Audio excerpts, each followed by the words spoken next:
Welcome to Golden Blue, everybody, home of the college football fan. And don't forget about the checklist. Hat check, sunglasses check, Pepsi check, notes check, sources check, and thick skin is a check. And don't forget to sing gear to represent your team and yourself in my background. Send it to P.O. Box 360, Liberty, South Carolina, 29657, and get yourself a shout out. On to the next video. In case you're wondering, these are the teams that we don't have represented for the mini helmets. As you can see, we actually have quite a few big brands that's not represented here at Golden Blue. So get your team represented here on Golden Blue. And you already know what time it is, so might as well sit down, brace yourself, and buckle up because you are entering the speculation zone. You know, there's a lot of things that we don't know about the Pac-12 media rights situation, but there are some things that we do know.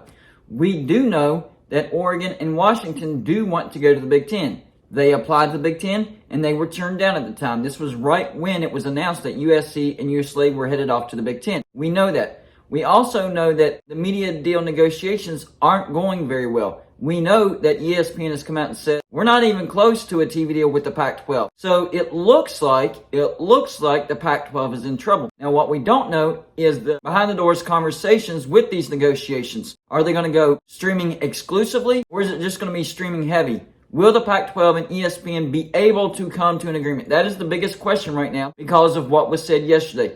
ESPN saying we're not close to a deal. But it doesn't mean that they're not going to come to a deal. It just means that they're not close right now. So there's still a lot of questions. But with what we know, it does look like the Pac-12 is in trouble. By the way, this will be a Get It Gang video idea. If you don't know what the Get It Gang is, it's basically a name that I came up with for the group of people that leave video ideas in the comment section of my videos. So if you think that you have a good video idea, leave it in the comment section of this video or any other video, and I just might use it on my next video. Today's Get It Gang video idea comes from Roman Morani. Who does the PAC think is going to pay them? ESPN, ABC, Disney is out. Fox is out. And NBC and CBS has all the sports they care to carry. Guess what? Outside of streaming, that's everybody. Sorry, PAC. Checkmate, you're screwed. Which could be the case, especially with ESPN saying we're not close to the deal. But like I said, that could still eventually be worked out. The problem is the Pac-12 is running out of time. They need to come up with a TV deal ASAP. Now, the idea of rivalries being separated, that's not a new concept. A lot of rivalries have been separated.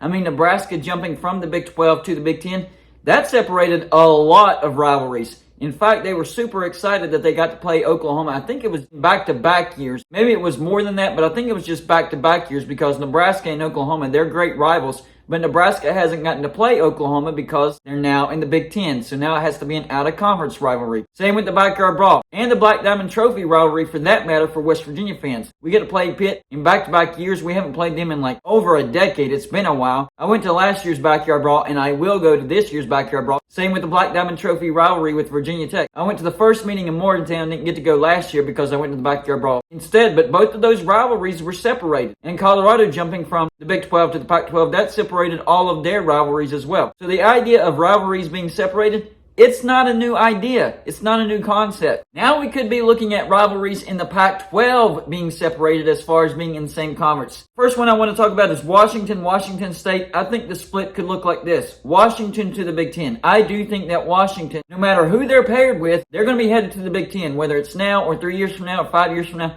I think eventually Washington will end up in the Big Ten. They are the most valuable brand remaining in the Pac-12. So I do think that they will head to the Big Ten sooner or later. Washington State will not get an invite to the Big Ten. They don't have AU status. They don't have a big enough fan base. Their brand isn't valuable enough. They're not going to be invited to the Big Ten.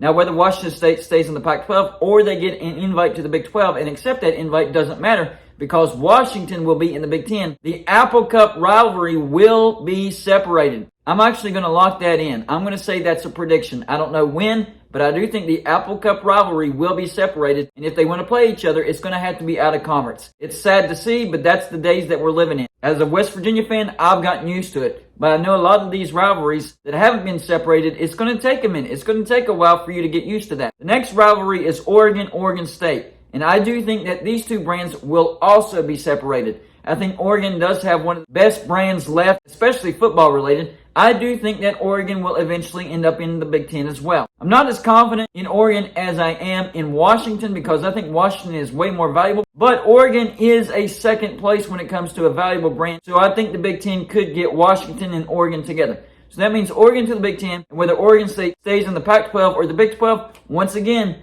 that rivalry would be separated. I'm actually hoping that if things go really south for the Pac-12, I'm hoping that Washington State and Oregon State can find a landing spot in the Big 12. I do think that they would bring some value to the Big 12. Remember, that would be a footprint in the new state in both Washington and Oregon that would lock down the Pacific time zone. So yes, I think that both of those brands would bring some value to the Big 12. And I'm hoping for the sake of the fans of Oregon State and Washington State that they would at least entertain talks with the Big 12. The next rivalry is Arizona and Arizona State. Arizona has been talking about their interest in the Big 12. Arizona has, in fact, been talking to the Big 12. We've heard that Arizona State has been talking to the Big 12, but they're not really interested in joining the Big 12. So we could be seeing Arizona joining the Big 12 and Arizona State staying in the Pac-12. I don't think that Arizona State would get an invite to the Big Ten. In fact, I think Arizona would be more likely to get an invite to the Big Ten. But I don't think that's happening either. I think they will get an invite to the Big 12, and I think Arizona will accept that invite to the Big 12,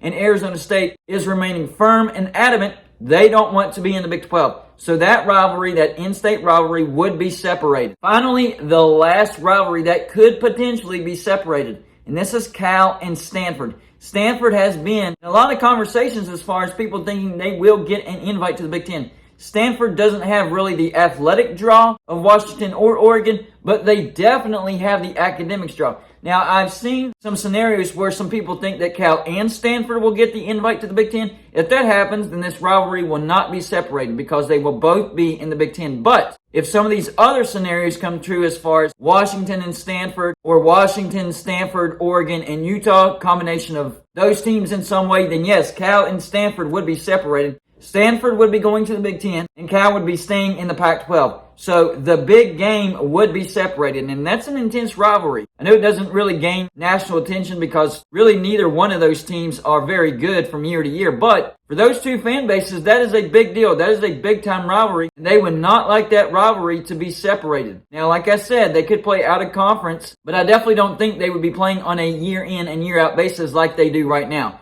So those are the potential rivalries that could be split up if teams start getting picked off from the Pac-12. Washington State, with Washington going to the Big Ten, and Washington State either stay in the Pac-12 or join the Big 12. Oregon State, with Oregon going to the Big Ten and Oregon State either staying in the Pac-12 or going to the Big 12. Arizona State, with Arizona going to the Big 12 and Arizona State staying in the Pac-12. And of course, Cal and Stanford, with Stanford going to the Big 10 and Cal staying in the Pac-12. Right as I was finishing up my two videos that I'm creating today, I saw a comment that I want to add to both of my videos. It is from Jesse Wilson. Says, MH3, our favorite college football conspiracy theorist, had an update on his Twitter account you might be interested in. Pac-10 schools rejected the deal for $280 million with ESPN, being $80 million for Tier 1 and football and basketball. Maybe that's what ESPN meant yesterday whenever they came out and said, we're not even close to a deal. And that would be a bad deal for the Pac-12. That would be $28 million per team per year for the current 10 schools. That's without expansion. And if you put it together with what we heard yesterday about ESPN not being close to a deal with Pac-12, that actually makes sense. This could be worse than what we thought. So y'all let me know in the comment section. Number one, do you think any of these rivalries do get separated because teams will jump from the Pac-12? Number two, which one of these rivalries or multiple rivalries do you think has the biggest chance of actually staying together? Where they stay together in the Pac-12 or they join a separate conference together? That's all I got for this show. Like and subscribe if you haven't already, and I'll see you in my next show.